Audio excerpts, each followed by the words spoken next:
الحمد لله رب العالمين، والصلاة والسلام على سيد المرسلين وعلى آله وصحبه أجمعين. أما بعد، أعوذ بالله من الشيطان الرجيم. بسم الله الرحمن الرحيم. واعتصموا بحبل الله جميعا ولا تفرقوا.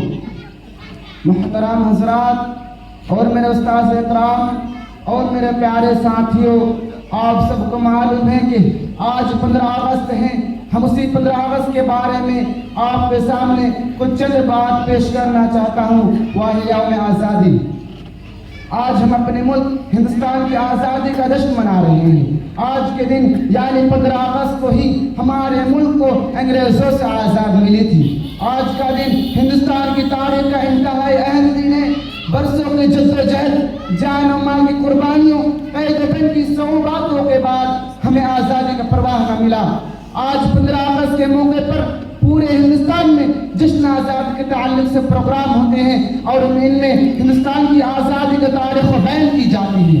مگر افسوس، آج ہندوستان کی آزادی کی جو تاریخ بیان کی جاتی ہے ان میں ہندوستان کی آزادی کا تاریخ بیان کی جاتی ہے.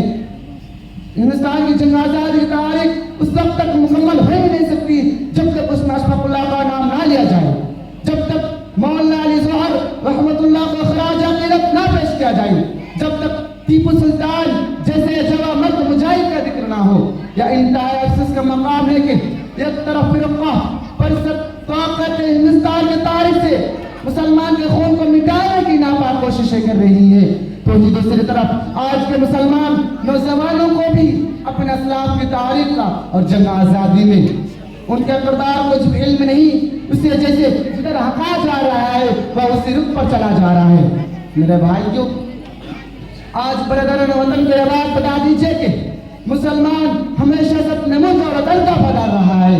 ہمارے نبی صلی اللہ علیہ وسلم جب مکہ کی سرزمین سے رخصت ہو رہے تھے، اہل وطن کے ظلم و زیادتی کے سبب اپنا وطن عزیز ترک کر رہے تھے، تو سب آپ صلی اللہ علیہ وسلم کی آنکھوں سے آنسو جاری تھی.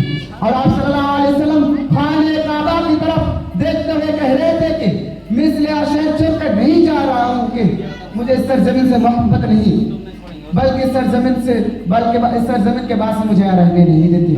میرے بھائیوں، آج یوم آزادی کے موقع پر ہمیں اپنے دل و دماغ کے اندر ایک بار پھر عزم کر لینا چاہیے کہ انشاءاللہ وطن کے لیے کبھی بھی قربانی دینے کی ضرورت پیش آئی، خواہ وہ قربانی اپنے مال سے دینی پڑی یا اپنی جان سے، ہمیں کسی صورت میں ہی پیچھے دیں گے. وہ میرے وطن کی محبت میں سب کچھ کر سکتا ہے لیکن وہ میری محبت میں سب کچھ کر سکتا ہے لیکن اس کو اپنا معبود نہیں بنا سکتا، اس کے آگے سر جھکا نہیں سکتا. ہر دور ہر صدی میں جب جب ہندوستان کا ذکر ہوگا، اس کی آزادی کا ذکر ہوگا، جان و مال کی قربانی کا ذکر ہوگا، خون باخود خون مسلم چمکتا ہوا نظر آئے گا. اور ہاں، مسلمان کے دل میں وطن کی کس قدر محبت ہے یا ایک مسلمان کو ثابت کرنے کی ضرورت نہیں.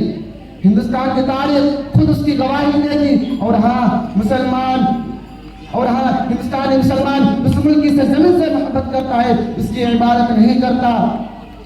وہ وطن جس کی محبت میں سب کچھ کر سکتا ہے